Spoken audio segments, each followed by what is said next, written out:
Jangan lupa subscribe channel YouTube TVRI Bengkulu, like, komen, dan nyalakan notifikasinya.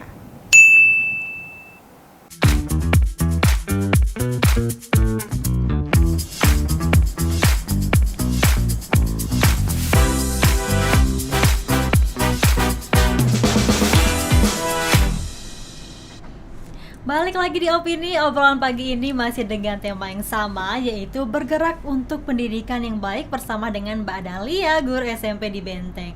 Mbak Dahlia, tadi kita udah singgung ya terkait dengan pendidikan karakter siswa yang memang kadang kita tuh nggak tahu ya, dapat murid yang memang bandel lah, nggak mau dengar ucapan kita, apalagi ada yang penurut dan juga pendiam banget nih, beda-beda karakter. Nah, kalau Mbak Dahlia sendiri tantangannya gimana sih untuk mendidik pembentukan ya karakter siswa hingga saat ini, apalagi sudah 13 tahun kan dia mengajar. Tantangannya gimana sih Mbak Dahlia?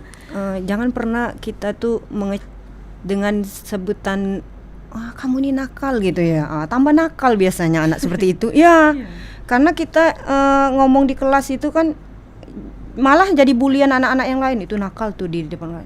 Dan kalau mau menegur, misalnya ada mereka nih ngomong kan, kita kan nggak bisa tuh nahan anak tuh konsen terus dengan materi kita itu. Karena memang pada dasarnya konsentrasi itu maksimal 15 menit mendengar itu. Kalau lewat 15 menit kita sendiri mungkin akan ngobrol juga kalau posisi kita disuruh mendengar ya kan. Benar. Nah, makanya kita cari kegiatan yang memang jangan ceramah terus kita ngajar. Nah, kalau ketemu murid yang tidak sesuai harapan, kita nanti pas sudah pembelajaran kita tegur ya kan, ya perhatikan dulu, tapi jangan menyebut misalnya Agnes nakal, diam dulu. Harusnya perhatikan dulu ya. Nanti ngobrolnya jangan langsung ke jangan nyebut kamu nakal. Jangan ya, secara menyeluruh. Pasti sadar yang ngobrol itu, udah sadar dia. Pas sudah habis pembelajaran, baru beritahu. Kalau kita mau memperbaiki seseorang itu, menasehat itu jangan di tempat ramai. Pas di tempat kita ajak, kalau memang udah keterlaluan, saya mem nggak suka nih kalau saya ngomong ini. Tapi mem tahu tuh rumus menghadapi anak yang seperti itu, puji duluan. Puji dulu. Iya. Meskipun dia nakal sebenarnya. Iya. Mem tahu tuh kamu sebenarnya orangnya aktif tuh. Begitu. Suka berbagi dengan temanmu, bercerita ini. Nah, tapi ada waktunya gitu. Puji dulu. Nah, nanti baru dinasehati. Nggak mungkin setiap anak itu nggak punya kelebihan, pasti punya kelebihan. Makanya baru pertama masuk itu harusnya mereka kan kebetulan kalau dulu di sekolah kami itu kan dari SD satu atap kami itulah, jadi mereka udah kenal tuh kan dengan temannya. Misalnya dari absen A, saya sebutkan A misalnya Agnes. Siapa yang kenal dengan Agnes ini, yang lebih akrab dengan Agnes? Bagaimana karakter Agnes yang baik-baik saja? Disebutkan tuh. Nanti saya tulis tuh. Jadi ingat, kamu Agnes, kemarin kan kamu dipuji temanmu loh, pernah menolong. Jadi si anak penolong Agnes. Ketemu lagi yang absen 2. Si yang nomor 2 ini apa nih? Siapa yang pernah punya pengalaman dengan si A ini yang pernah dari A sampai absen terakhir pasti ada kebaikan. Karena sudah saya terapkan itu. Walaupun yang dianggap waktu kita belajar itu ribut, tapi ada yang memujinya, ada temannya yang memujinya. Kita kan kita taunya murid itu kan berhadapan dengan materi aja kan, tapi kita jarang berkomunikasi, maksudnya misalnya di luar sekolah. Kadang anak itu berbeda loh di kelas dengan di luar. Di rumah, Iya. Jadi begitu kalau pengalaman berarti pribadi. memang jangan langsung menjatuhkan ya, apalagi down banget ya mentalnya. Karena kan beda anak sekarang loh. Anak sekarang itu mental strawberry kata orang itu ya, karena memang beda zamannya. Kalau dulu kan mau dikerasi itu nggak apa-apa. Kalau sekarang itu beda, memang beda. Kalau dulu kan zamannya kalau misalnya kita nggak buat PR atau misalnya ribut, pukul pakai mister panjang, gitu kan. Sekarang udah nggak lagi, nggak boleh. Yang nggak boleh memang kebetulan saya ikut komunitas Jangan Jadi Guru ya. Nggak relevan dengan kesalahan yang dilakukan murid itu. Misal muridnya terlambat nih datang, kita suruh hormat ke bendera. Iya. Selama 30 menit misalnya. misalnya. Yang ada dia malah, oh saya melakukan kesalahan nih. Ibaratnya kan dianggap bandel nih. Kepalang dicap bandel nih.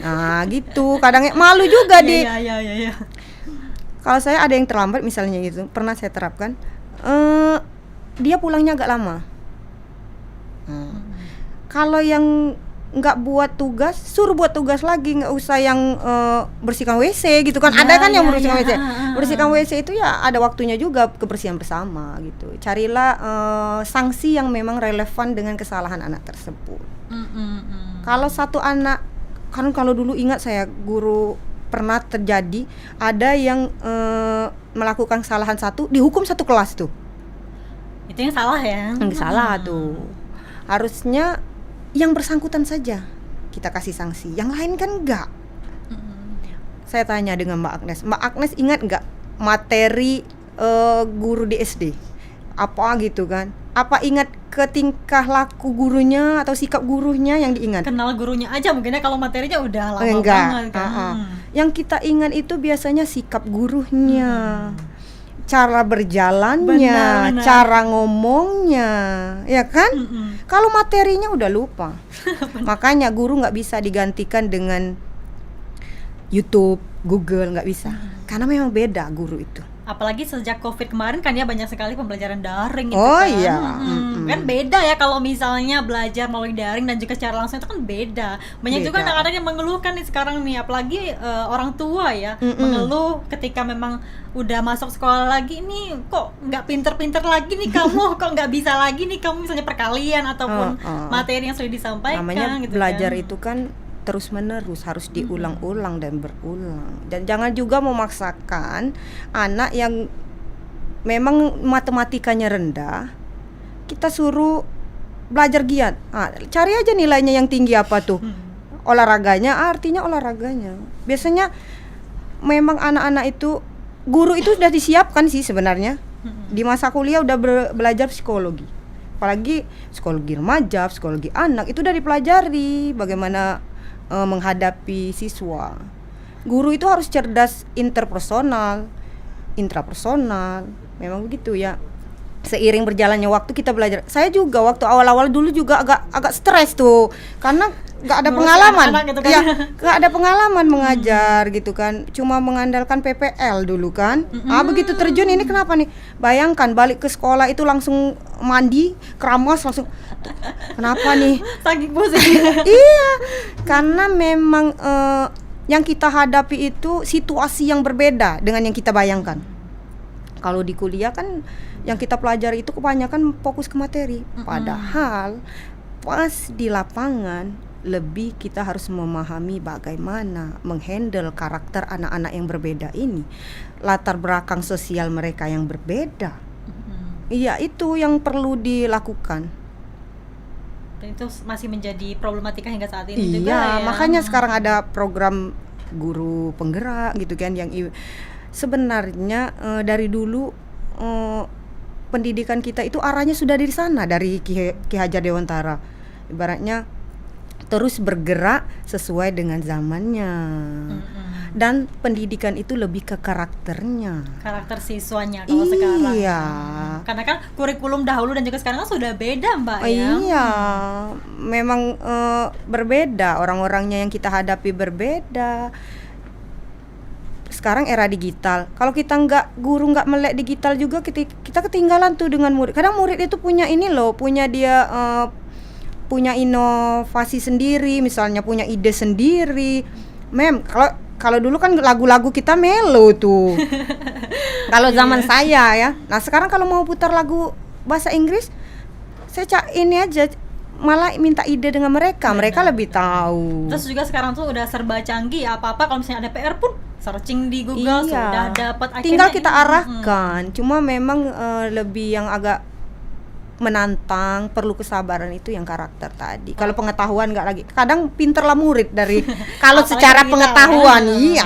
Oke, Mbak Dila, kita jeda dulu. Nanti kita bahas lagi terkait dengan tema kita, yaitu bergerak untuk pendidikan yang baik. Pemirsa, kami akan kembali setelah jeda berikut ini.